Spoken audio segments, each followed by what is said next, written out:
Hello friends, आज की class में हम क्लास 8 साइंस का chapter first crop production and management को स्टार्ट करेंगे। तो चलिए हम पढ़ते हैं। Paheli and Boojho went to their uncle's house during the summer vacation. Paheli और बूझो गर्मी की छुट्टियों में अपने चाचा के घर गए। दियर अंकल इज अ फार्मर, उनके चाचा एक किसान है। One day they saw some tools like खुरपी, sickle, shovel, प्लफ etcetera in the field. उन्होंने एक दिन खेतों में खुरपी, दरांती, बलचा और हल को देखा। चलिए आगे बढ़ते हैं। ये बूझो हैं। बूझो क्या कहते हैं? I want to know where and how we use these tools.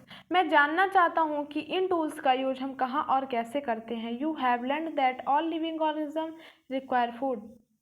आप जानते हैं कि सभी लिविंग ऑर्गेनिज्म को फूड की ज़रूरत होती है।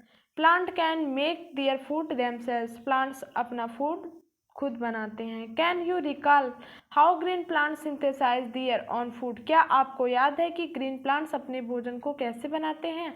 Animals including human can not make their own food.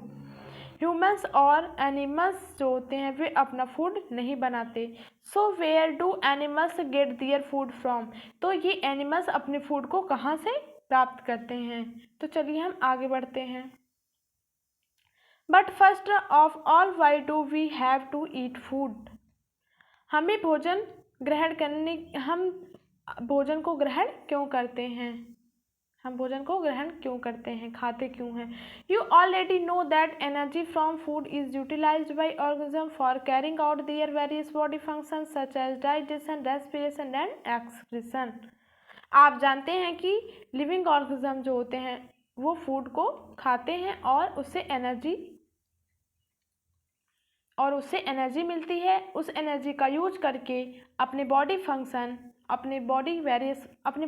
के वेरियस फंक्शन को करते हैं, जैसे कि डाइजेशन, रेस्पिरेशन और एक्सक्रीशन।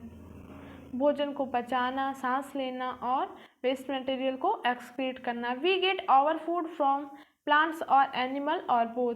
हम अपने भोजन प्लांट से और एनिमल से दोनों से प्राप्त करते हैं। चलिए आगे बढ़ते हैं। बूझो क्या कहते हैं? बूझो कहते हैं since we all need food how can we provide food a large number of people in our country. हम सभी को फूड की ज़रूरत होती है। हम अपने देश में इतने लोगों के लिए फूड कहाँ से प्रोवाइड कराएं? चलिए हम आगे बढ़ते हैं। पहली क्या कहती हैं? पहली कहती हैं food has to be produce on a large scale. हमें फूड को एक लार्ज स्केल पर प्रोडक्शन कराना जरूरी है। चलिए आगे बढ़ते हैं। In order to provide food for a large population, एक लार्ज पॉपुलेशन को फूड प्रोवाइड कराने के लिए हमें रेगुलर प्रोडक्शन, प्रॉपर मैनेजमेंट और डिस्ट्रीब्यूशन की ज़रूरत होती है। आगे बढ़ते हैं। Agriculture practices till 10,000 peoples were nomadic. लगभग 10,000 ईसा पूर्व पहले जो भी इंसान थे वो बहुत घुमक्कड़ थे। They were wandering in groups from one place to another place in search of food and shelter. वे एक जगह से दूसरी जगह पर भोजन और आवास के लिए टहलते रहते थे। They ate raw fruits and vegetables and started hunting animals for food. वे कच्चे फल, कच्ची सब्जियां को खाते थे और वे अपने फूड के लिए एनिमल्स का शिकार करते थे। Later they could cultivate and land and produce rice, wheat and other food crops. इसके बाद वो कृषि करना स्टार्ट किए, खेती करना स्टार्ट किए और वो राइस का प्रोडक्शन किए, वीट का प्रोडक्शन किए और अदर क्रॉप्स को ग्रो कराकर फूड का प्रोडक्शन करना स्टार्ट किए। दस वॉज वन एग्रीकल्चर। इस प्रकार से एग्रीकल्चर का जन्म हुआ। चलिए हम आगे बढ़ते हैं। We plant of the same kind are cultivated and at one place on a large scale it is called crop.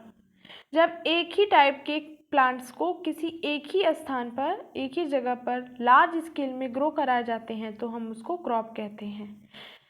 For example crop of wheat mean, जैसे एग्जाम्पल के लिए गेहूं की फसल। All plants grown in a field are that of wheat, सभी plants जो field में grow कराए गए हैं वे सभी क्या हैं, गेहूं के प्लांट्स हैं। You already know that crops are different types like cereals, vegetables and fruits. आप जानते हैं कि crops different types के होते हैं, कुछ जैसे अनाज, सब्जियां और फल। These can be classified on the basis of the season in which they grow. हम crops को सीजन के बेसिस पर, मौसम के बेसिस पर क्लासीफाई करते हैं। चलिए पढ़ते हैं। India is a vast country, Bharat एक बड़ा देश है। The climatic condition like temperature, humidity and rainfall vary one region to another reason.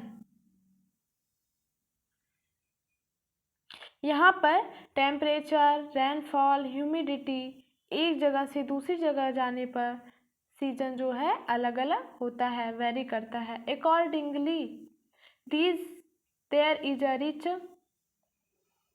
Variety of crop grown in a different part of the country. एक जगह से दूसरी जगह पर जाने पर हमारे देश में अलग अलग वैरायटी के क्रॉप डिफरेंट पार्ट्स में ग्रो कराए जाते हैं। Despite this diversity, two broad cropping patterns can be identified. These are first kharif crops. Kharif crops क्या होते हैं? The crops which are sown in rainy season are called kharif crops. ऐसी फसल जो कि जिनकी बुआई हम बरसात के मौसम में करते हैं उनको हम खरीफ क्रॉप्स कहते हैं। The rainy season in India is generally from June to September. बरसात का मौसम भारत में जनरली जून से सितंबर तक होता है। Paddy, maize, soybean, groundnut and cotton are kharif crops. ये सब क्या हैं? खरीफ क्रॉप्स हैं। रबी क्रॉप्स, चलिए हम रबी क्रॉप्स पढ़ते हैं। Rabi crops, the crops grown in the winter season.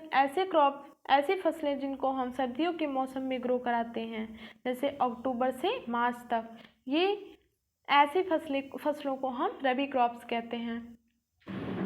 Example of rabi crops are wheat, gram, pea, mustard and linseed. Rabi crops के नेम क्या हैं? व्हीट है, पी है, मस्टर्ड है और लिनसीड हैं। Beside these pulses and vegetables are grown during summer at many places. कई जगहों पर गर्मियों के मौसम में भी दालें और सब्जियों को भी उगाया जाता है। चलिए आगे बढ़ते हैं। Basis of practices of crop production. Basic practices of crop production, ये बूझो क्या कहते हैं? बूझो कहते हैं why paddy can not grown in the winter season. हम धान को गर्मियों की सीजन में नहीं, हम धान को सर्दियों के सीजन में क्यों नहीं ग्रो करा सकते? ये पहली आंसर देती हैं। पहली क्या कहती हैं? Paddy requires a lot of water, therefore it is grown only the rainy season. Paddy कहती हैं धान को बहुत ज़्यादा वाटर की ज़रूरत होती है, इसलिए इसे हम केवल बरसात के सीजन में ही ग्रो कराते हैं। चलिए आगे बढ़ते हैं। Cultivation of crop involve several activities undertaken by farmer over a period of time. Crop को ग्रो कराने के लिए फार्मर को मेनी एक्टिविटीज़ को एक टाइम पीरियड में करनी पड़ती है। You may find that these activities are similar to those carried out by a gardener or even by you when you grow ornamental plants in your house. आप देखेंगे कि यह एक्टिविटीज़ इस प्रकार की हैं जैसे कि जिनका यूज़ करके हम माली या आप ऑर्नामेंटल प्लांट्स को अपने घरों में ग्रो कराते हैं। किनका यूज करके आप किसी प्लांट को ग्रो कैसे कराते हैं, उस एक्टिविटीज़ टास्क को हम रिफर करते हैं आगे। referred as activities agriculture practices कि एग्रीकल्चर प्रैक्टिसेस का यूज करके हम प्लांट्स को या क्रॉप्स को ग्रो कराते हैं। फर्स्ट है प्रिपरेशन ऑफ सॉइल, सेकेंड है sowing, third adding manure and fertilizers, fourth irrigation, fifth protecting from weeds, harvesting, storage. मिट्टी को तैयार करना, बुआई करना, खाद और उर्वरक को डालना, सिंचाई करना, खरपतवार से बचाना और उसको काटना, फिर स्टोर करना।